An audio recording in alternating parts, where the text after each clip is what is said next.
तो बच्चों आज हम पढ़ेंगे लेआउट ऑफ ऑर्चर्ड।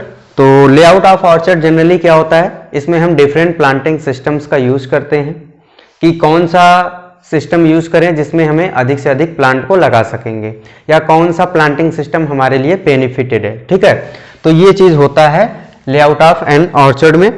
तो इसमें सबसे पहले हमें ये जानना पड़ता है कि लेआउट ऑफ ऑर्चर्ड में प्लांटिंग सिस्टम, ठीक है, तो प्लांटिंग सिस्टम सबसे पहले ये जानने की आवश्यकता है कि प्लांटिंग सिस्टम क्या होता है। इसको हम डिफाइन कर सकते हैं accommodation of plants in the orchard. ठीक है, ये डेफिनेशन इसका हम ये इस तरीके से दे सकते हैं कि प्लांटिंग सिस्टम्स में हम डिफरेंट सिस्टम्स को यूज करते हैं, उसमें हम डिफरेंट तरीके से प्लांट को लगाते हैं, एक डिफरेंट डिस्टेंस पे लगाते हैं, रो टू रो और प्लांट टू प्लांट डिस्टेंस को थोड़ा मिनिमाइज करते हैं, थोड़ा सा एक्सटेंड करते हैं। इस तरीके से हम डिफरेंट प्लांटिंग सिस्टम्स बनाते हैं। ठीक है, तो इसमें क्या होता है कि हम प्लांट्स को एकोमोडेट करते हैं, यानी ऑर्चर्ड में कहाँ पे प्लांट लगाना है, कितने डिस्टेंस पे लगाना है, ये आ जाता है प्लांटिंग सिस्टम में। ठीक है, अब बात करेंगे हम प्लांटिंग सिस्टम के टाइप्स। ठीक है, तो प्लांटिंग सिस्टम्स के टाइप्स कौन कौन से हैं।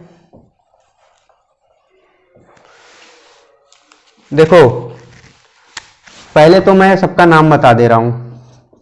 कौन सा है, स्क्वायर मेथड ऑफ प्लांटिंग,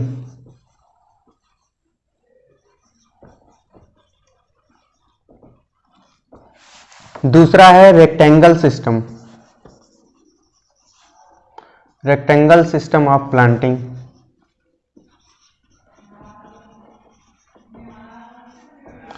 तीसरा है hexagonal, hexagonal system of planting. ठीक है, उसके बाद चौथा है क्विंकंस सिस्टम,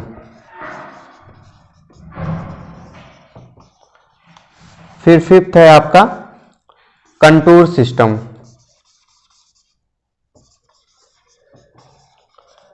कंटूर सिस्टम। ये 5 मेथड होते हैं प्लांटिंग सिस्टम्स के। इसके अलावा अब जो नए नए आ गए हैं, जैसे high density planting, meadow orcharding and ultra high density planting. ठीक है बच्चों, अब इसमें हम सबसे पहले जानेंगे कि स्क्वायर मेथड ऑफ प्लांटिंग क्या होता है और कैसे होता है। ठीक है, तो अपना जो कंट्री है इंडिया, यहाँ पे सबसे ज्यादा यूज होने वाला जो प्लांटिंग सिस्टम्स है वो कौन सा है, स्क्वायर सिस्टम। देखो जो स्क्वायर मेथड ऑफ प्लांटिंग है ना, इसको चाहे सिस्टम ऑफ प्लांटिंग बोलो चाहे मेथड ऑफ प्लांटिंग बोलो, बात वही है। जनरली जो हम ऑर्चर्ड लगाते हैं उसमें प्लांट टू प्लांट और रो टू रो डिस्टेंस सेम होती है। कैसी होती है, सेम होती है। जैसे ये हमारा ऑर्चर्ड है, ठीक, अब इसमें यहाँ पे हमने एक प्लांट लगाया, यहाँ पे लगाया, यहाँ पे लगाया और यहाँ पे लगाया, फिर ये लगाया, दूसरा रो है, ये तीसरा रो है और ये फोर्थ रो है। ठीक है, इसमें टोटल जो ऐसे जा रहा है वो क्या है, रो है। ठीक है, ये 1 रो है, 2 रो है, 3 रो है, ये 4 रो है। ठीक है, इसमें जो प्लांट्स लगे हैं वो कौन से लगे, 1 2 3 4। अब देखो प्लांट से प्लांट्स की डिस्टेंस और रो टू रो डिस्टेंस सेम है। ठीक है, अगर इसका हमने 5 मीटर रखा है और प्लांट टू प्लांट डिस्टेंस भी 5 मीटर होगा, तो ये क्या हो जाएगा, 5 मीटर स्क्वायर। ठीक, तो अब इसको पहले फिगर हम बनाएंगे एग्जाम के लिए। ठीक, अपने नोटबुक में इस फिगर को बनाइएगा, उसके बाद इसके बारे में कुछ पॉइंट लिखना है। अब इस पॉइंट को हम इसी फिगर के थ्रू लिख सकते हैं। पहला पॉइंट क्या लिखेंगे, most popular method, most popular method and easily adopted. ठीक, ये पहला पॉइंट हो गया। दूसरा पॉइंट इसमें हम ये लिखेंगे कि प्लांट से प्लांट और रो से रो की डिस्टेंस बराबर होती है। तो plant to plant distance and row to row distance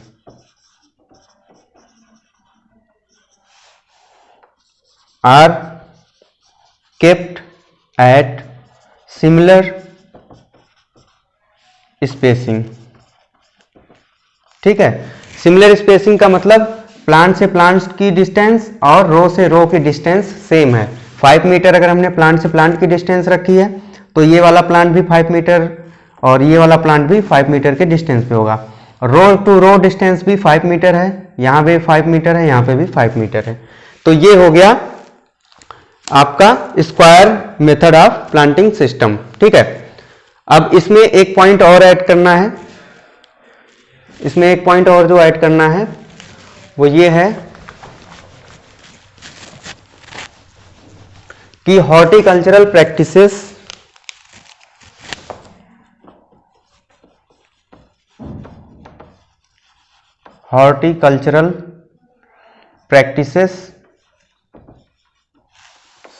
can be done in two or both direction.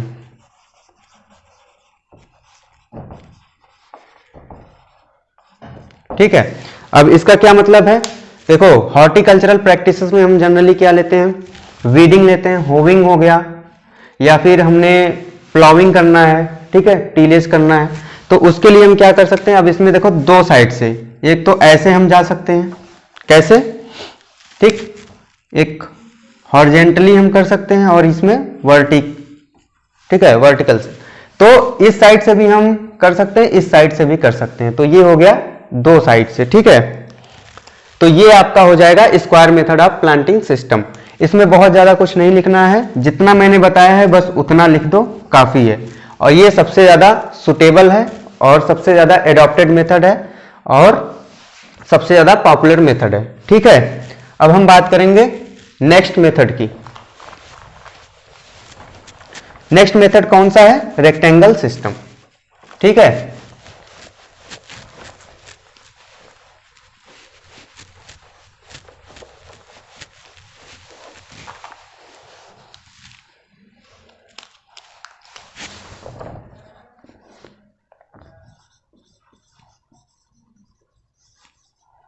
Rectangle system, देखो ये भी बिल्कुल स्क्वायर सिस्टम जैसा ही होता है।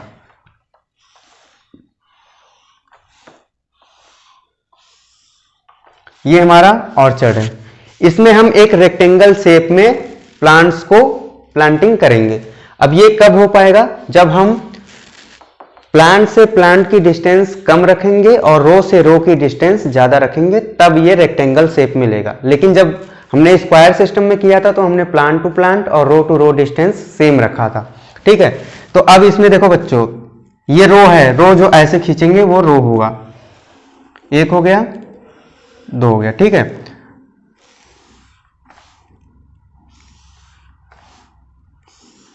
अब यहां पे आप देख सकते हैं ये हमारा प्लांट्स है, ठीक है, और ये जो ये वाली है ये रो है।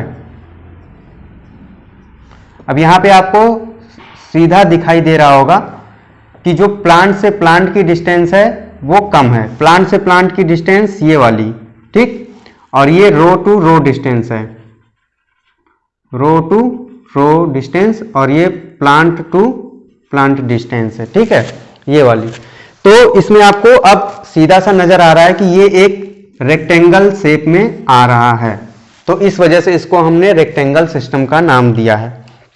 ठीक है, इसमें बस एक ही दो पॉइंट लिखना है और बहुत ज्यादा नहीं लिखना है। पहला पॉइंट ये लिखोगे कि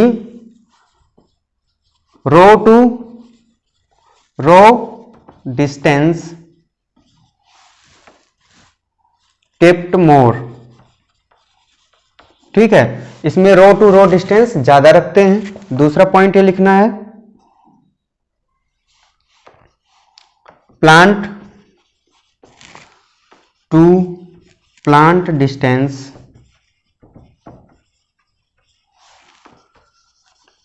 केप्ट लेस देन रो। ठीक है, यही चीज हमने बताया आपको, यहां पे बना के भी दिखाया। इसमें भी हम जो हॉर्टिकल्चरल ऑपरेशंस करते हैं वो बोथ साइड से करते हैं। ठीक है, क्या? Horticultural operations.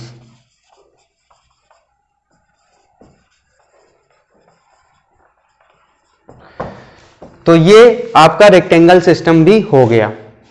Generally square system और रेक्टेंगल सिस्टम एडॉप्ट किया जाता है। क्यों? क्योंकि ये बहुत ही इजी मेथड होता है। सबसे ज्यादा पॉपुलर स्क्वायर है, फिर उसके बाद रेक्टेंगल सिस्टम है। ठीक है बच्चों, अब हम तीसरा पढ़ेंगे, हेक्सागोनल सिस्टम।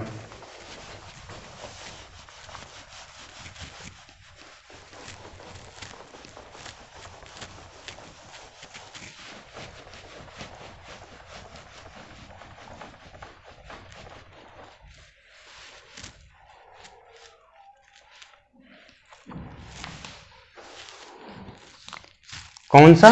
Hexagonal system.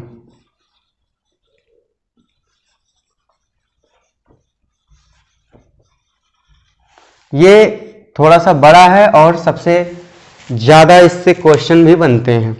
ठीक है, तो सबसे पहले इसमें हम इसका लेआउट बनाते हैं। इसका लेआउट बनाते हैं पहले। ये तो हमारा ऑर्चर्ड का एरिया हो गया। ठीक है, ये रो हो गया, दूसरी रो, और ये तीसरी, चौथी, पांचवी रो। ठीक है, ये बिल्कुल स्क्वायर सिस्टम जैसा ही होता है। स्क्वायर सिस्टम जैसा नहीं होता है, मतलब इसको थोड़ा मॉडिफाइड फॉर्म में। ठीक है, देखो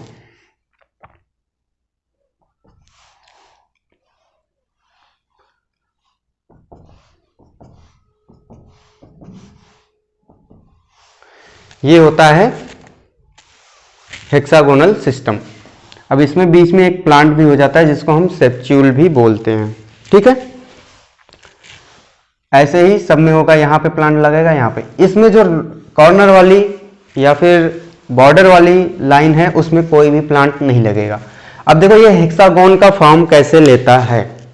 जनरली क्या होता है, ये गया, ये गया। ठीक है, उसके बाद ये यूं आया, फिर यूं आया, फिर यूं आया। अब ये कैसा फॉर्म में आ गया? हेक्सागोनल फॉर्म में आ गया। ठीक है, अब दिख रहा है ना हेक्सागोनल। ठीक, इसमें जो ये वाला प्लांट होता है इसको ये एक एडिशनल प्लांट है, इसको इसलिए सेप्च्यूल भी मेथड बोलते हैं क्योंकि ये जो सातवां प्लांट है, यानी जब किसी भी चीज का 7 ग्रुप, जब एक ग्रुप में 7 लोग हों, ठीक है, तब उसको हम बोलते हैं सेप्च्यूल। ठीक, तो ऐसे ही सारे प्लांट्स यहां पे लगेंगे। अब इसको हम बढ़िया से भी बना सकते हैं।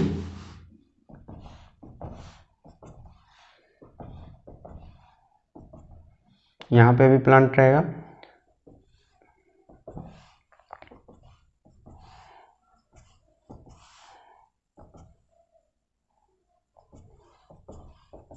अब देखो इसमें इसी से हम पहले लिखते हैं, उसके बाद जानेंगे। पहले यहां पे लिख लो कितने प्लांट लग रहे हैं।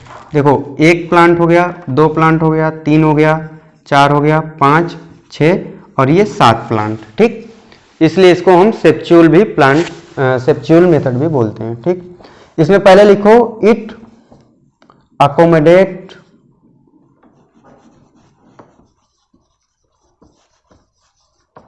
15% more plants than square system. ठीक, ये कितने परसेंट मोर प्लांट को एकोमोडेट करता है? 15% प्लांट। उसके बाद दूसरा है इट फॉर्म्स इक्विलैटरल ट्रायंगल्स। अब ये इस बात का क्या मतलब है, इक्विलैटरल ट्रायंगल्स? देखो यहां पे हर एक में एक ट्रायंगल आपको मिलता हुआ दिखेगा, बनता हुआ मिलता हुआ दिखेगा। ठीक है, जैसे हमने इसको मिला दिया, इसको मिला दिया। ठीक, चलो अब देखो इसमें कौन कौन सा ट्रायंगल बन रहा है। देखो एक ट्रायंगल ये बन गया तो इसको 1 नंबर देंगे, एक ट्रायंगल ये बन गया 2 देंगे, एक ट्रायंगल ये बन गया 3 और एक ट्रायंगल ये बन गया 4। यानी ये जो चारों ट्रायंगल बने हुए हैं ये एक समान अनुपात में बने हुए हैं, इनका जो एरिया है वो समान एरिया है, ठीक है। तो ये एक समान आकार के भी हैं, इसलिए इसको इक्विलैटरल ट्रायंगल्स भी बोलते हैं। चलो इसमें नेक्स्ट लाइन देखते हैं। हाँ,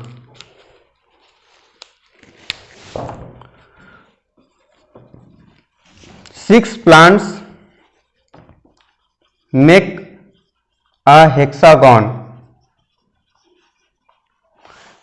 and seventh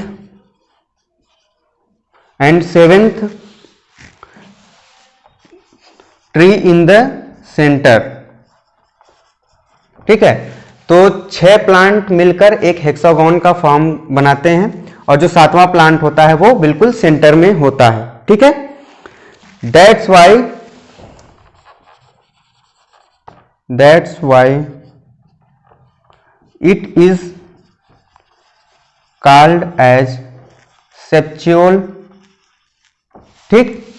इसलिए इसको हम सेप्च्यूल भी बोलते हैं। सेप्च्यूल का मतलब ये होता है जब 7 चीजों का ग्रुप बन जाता है उसे सेप्च्यूल बोलते हैं। इसमें एक पॉइंट और ऐड करना है जो कि काफी इंपॉर्टेंट है। जैसा कि आपको इसके फिगर से ये लग रहा है कि इसमें 15% मोर प्लांट्स अकोमोडेट होता है, किसके हिसाब से?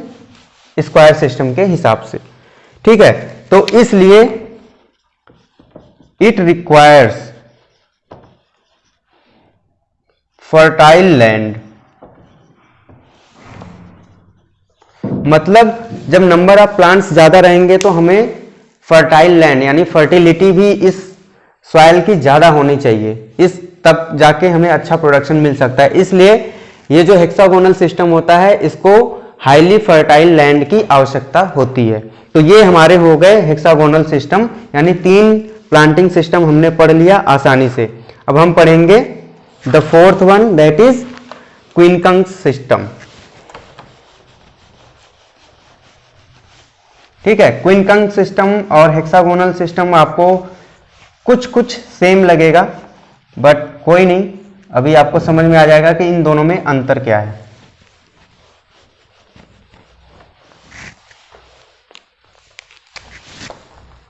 फोर्थ क्या है? Quincunx system.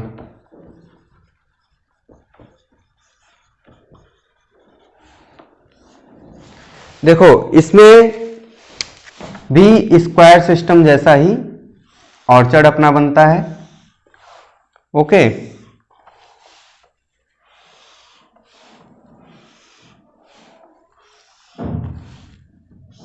ये रहा अपना ऑर्चर्ड, इसमें प्लांट लगे हुए हैं, प्लांट टू प्लांट और रो टू रो डिस्टेंस सेम है, ठीक है बच्चों। देखो यहां पे हो क्या रहा है कि एक प्लांट हमने यहां लगाया, एक प्लांट यहां, एक प्लांट यहां, यहां, ठीक है। हर कॉर्नर पे हमने प्लांट्स को लगा दिया।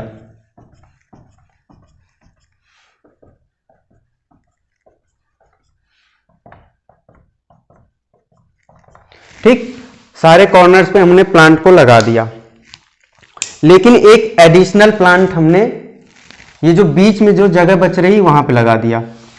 कौन सा प्लांट? एक एडिशनल प्लांट, ठीक, यहां पे लगा दिया हमने।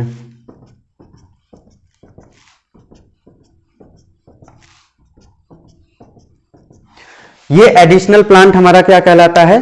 फिलर प्लांट कहलाता है, ठीक है। इसमें पहला पॉइंट लिखो, same as square system but one additional plant is planted in the center of 4 plants, ठीक है। ये देखो एक प्लांट नंबर 1, 2, 3 और 4, ये 4 प्लांट है, इनके बीच में एक ये 5वां प्लांट लग गया, ठीक है। तो ये क्या हो गया? Filler plant. अब यहाँ पे दूसरा पॉइंट हम ये लिख सकते हैं, इसी से हम पूरा बनाकर लिख रहे हैं, ये जो हमने फिगर बनाया हुआ है। देखो, the additional plant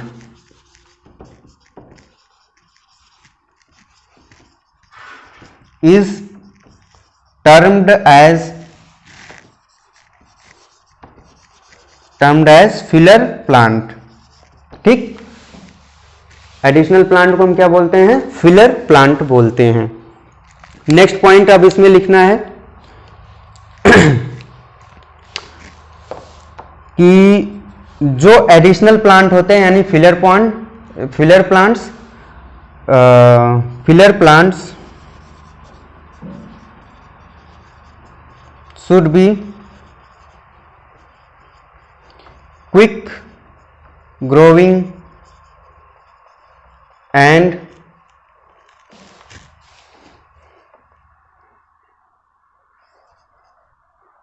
give yield in early age। ठीक है, फिलर प्लांट की एक क्वालिटी ये होनी चाहिए कि वो जल्दी से ग्रोथ करे और फ्रूट प्रोडक्शन भी दे। ठीक है, और छोटा भी हो सकता है, कोई दिक्कत नहीं है। ये जो कॉर्नर के प्लांट होते हैं ये हाइट में लंबे होते हैं, टाल होते हैं, बट फिलर प्लांट्स छोटे भी हो सकते हैं। इसका एग्जाम्पल आप लिख सकते हैं। एग्जाम्पल के लिए हम यहाँ पे जगह खाली कर लेते हैं।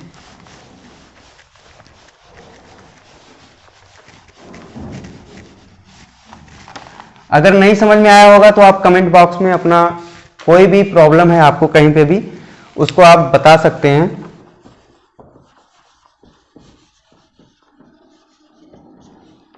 फिलर प्लांट्स के एग्जाम्पल क्या क्या हैं?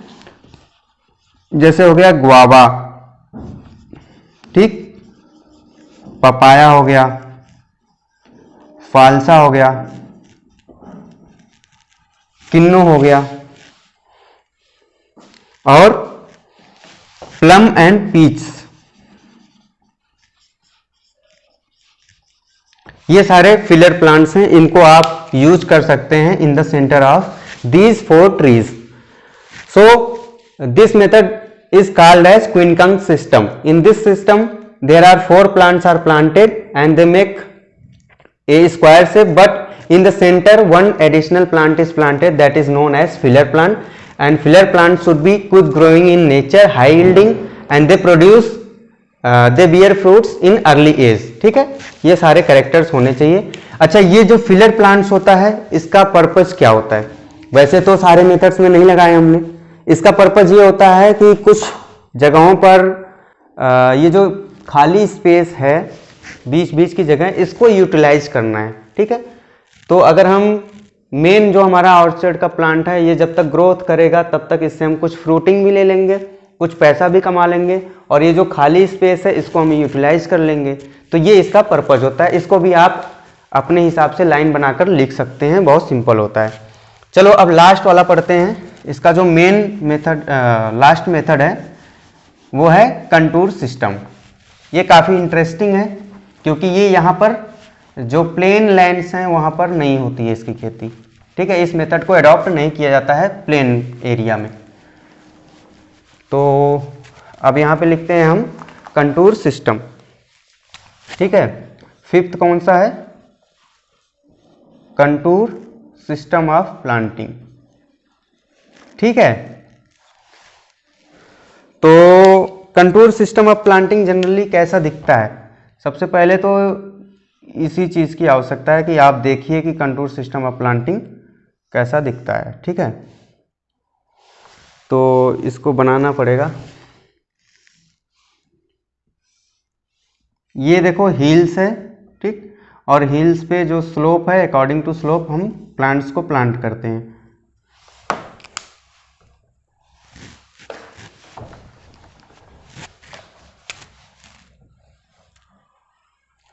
ये हिल्स बना हुआ है यानी पहाड़ टाइप का है, और यहाँ पे हम इसकी प्लांट्स को हम किस शेप में लगाएंगे सेम वैसा ही होता है, बस ये स्लोप के अकॉर्डिंग होता है, इसलिए इसको हम कंटूर सिस्टम बोलते हैं। अब यहाँ पे एक प्लांट लग गया, ठीक है, दूसरा प्लांट यहाँ पे लगेगा,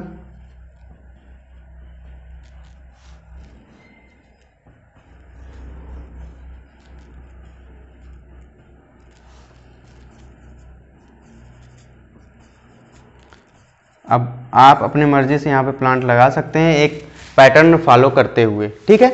तो ये कंटूर सिस्टम का एक शेप दिखता है जब आप दूर से देखते हैं, लेकिन एक्चुअल में ये कैसा होता है, ठीक है। ये कंटूर का स्लोप हो गया और यहाँ पे अब हम लगाएंगे प्लांट्स। तो प्लांट जो होगा, एक प्लांट यहाँ पे होगा, ठीक। ये अकॉर्डिंग टू स्लोप में लग गया, तो ये जब साइड से आप देखोगे तो ऐसा दिखेगा। तो ये होता है कंटूर सिस्टम। इसमें कुछ ज़्यादा नहीं लिखना है, पहला पॉइंट यही लिखना है, this method is adopted in hilly areas, ठीक। दूसरा क्या लिखना है, system is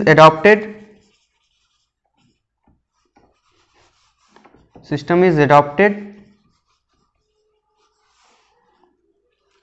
in hilly areas where soil erosion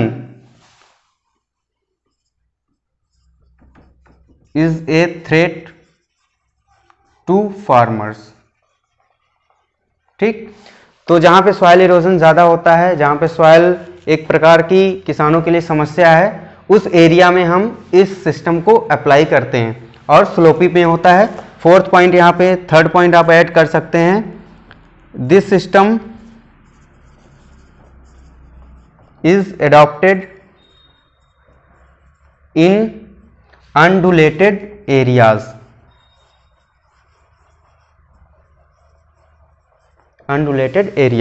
ठीक।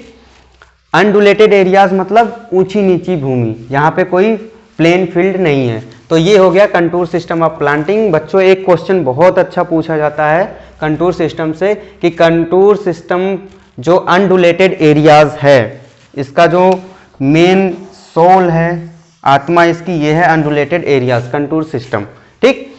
तो अनडुलेटेड एरियाज में कौन सा सिस्टम हम इरिगेशन का यूज करेंगे, इसको आपको कमेंट में बताना है। देखते हैं कितने बच्चे लोग कमेंट करते हैं इसका राइट आंसर कि अनडुलेटेड या हिली एरियाज में कौन सा सिस्टम ऑफ इरिगेशन यूज करते हैं, ठीक है। आप बताएंगे, देखते हैं कितने लोग बता पाएंगे। अब बात करेंगे हम दो और ऐसे मेथड की जो इसके अलावा भी मेथड अडॉप्ट किए जाते हैं प्लांटिंग के लिए। पहला क्या होगा, हाई डेंसिटी प्लांटिंग, और दूसरा क्या होगा,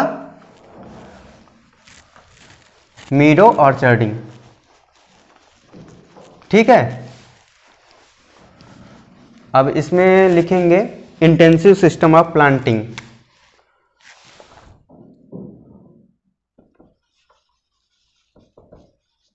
intensive system of planting,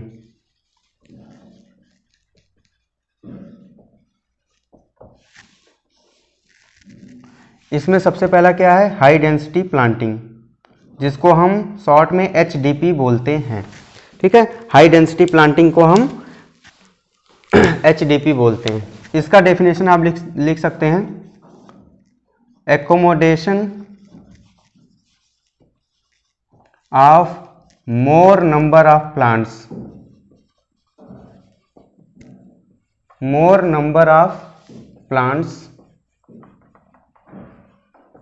per unit area,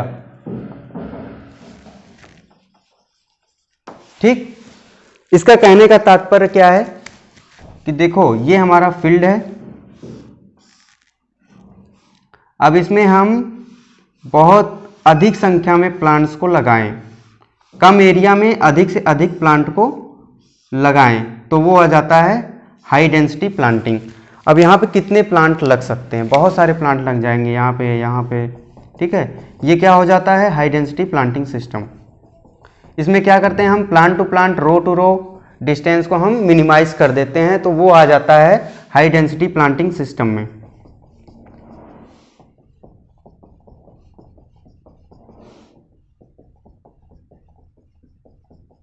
ये आ गया हमारा हाई डेंसिटी प्लांटिंग सिस्टम, ठीक।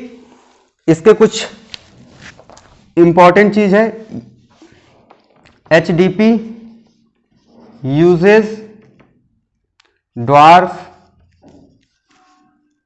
root stock, dwarf root stocks,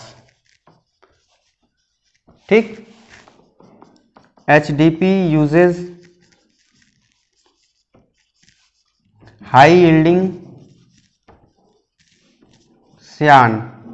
root stock पे जो हम ब्रांच लाकर लगाते हैं उसको बोलते हैं श्यान। श्यान से हमारा फ्रूटिंग या फिर ब्रांचेस डेवलप होती हैं, लेकिन रूट स्टॉक से सिर्फ रूट सिस्टम डेवलप होता है। ये दो चीज़ें होती हैं, ठीक है। इसके बाद HDP uses suitable training system, suitable training system, ठीक है। फिर इसमें और एक पॉइंट लिख सकते हैं, high density planting uses plant growth regulators, ठीक। ये इतने चीज़ों से हम हाई डेंसिटी प्लांटिंग आराम से कर सकते हैं कि ड्वार्फ रूट स्टॉक लेंगे, हाई यील्डिंग श्यान लेंगे, सुटेबल ट्रेनिंग सिस्टम लेंगे, ठीक। ये सारी चीज़ों पे हम हाई डेंसिटी प्लांटिंग कर सकते हैं अगर ये सारे चीज़ें अवेलेबल हैं तो। अब नेक्स्ट पढ़ेंगे मीडो ऑर्चर्डिंग।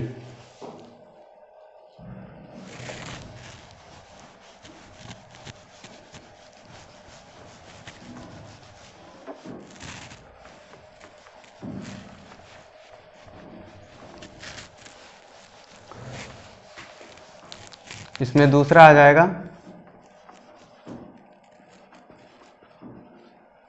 मीडो ऑर्चर्डिंग या मीडो ऑर्चर्ड्स, ठीक। तो इसमें लिखेंगे it is originated in Israel. ये कहाँ से डेवलप हुआ है? इजराइल से डेवलप हुआ है, ठीक है। It relies heavily on plant growth regulators। किस पे? प्लांट ग्रोथ रेगुलेटर्स पे सबसे ज़्यादा डिपेंड होता है। इजराइल में ओरिजिनेटेड है। It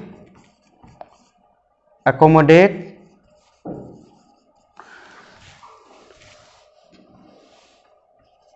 30,000 to 1 lakh trees, 1 lakh trees per hectare, ठीक है।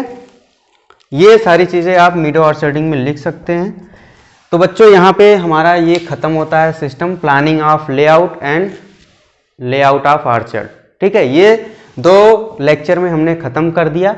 आपको स्टार्ट कहाँ से करना है कि प्लानिंग कैसे करेंगे। जब भी एग्जाम में आ जाए तो पहले प्लानिंग के बारे में लिखना है, फिर उसके बाद लेआउट के बारे में लिखना है। लेआउट यानी इसको हम बोल सकते हैं सिस्टम ऑफ प्लांटिंग। तो प्लांटिंग सिस्टम में यही सब आ जाता है, hexagonal, square, rectangle, contour system, quincunx system. जो जो पॉइंट्स मैंने बताया उसको आप नोट करके रख लीजिए, वो एग्जाम में बहुत पूछा जाता है, ठीक है। तो ये सारी चीज़ें पढ़ लीजिएगा। और एक क्वेश्चन का आंसर और देना है कि जो विंड ब्रेक्स होते हैं, ठीक, यहाँ पे लिख देता हूँ।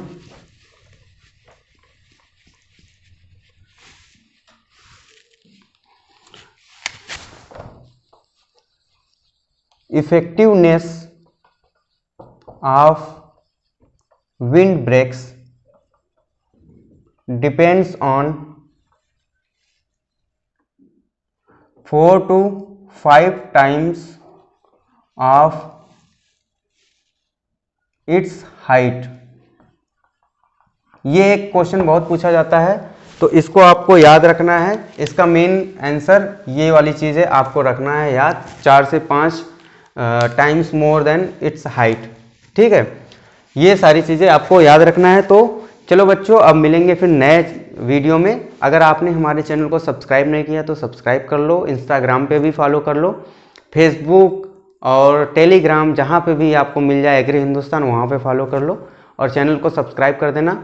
वीडियो अच्छा लगे तो लाइक ज़रूर करना और कमेंट के माध्यम से वो क्वेश्चन का आंसर ज़रूर बताना कि जो अनडुलेटेड या हिली एरियाज़ होती हैं वहाँ पे कौन सा सिस्टम यूज़ किया जाता है इरिगेशन के लिए, ठीक है। ओके।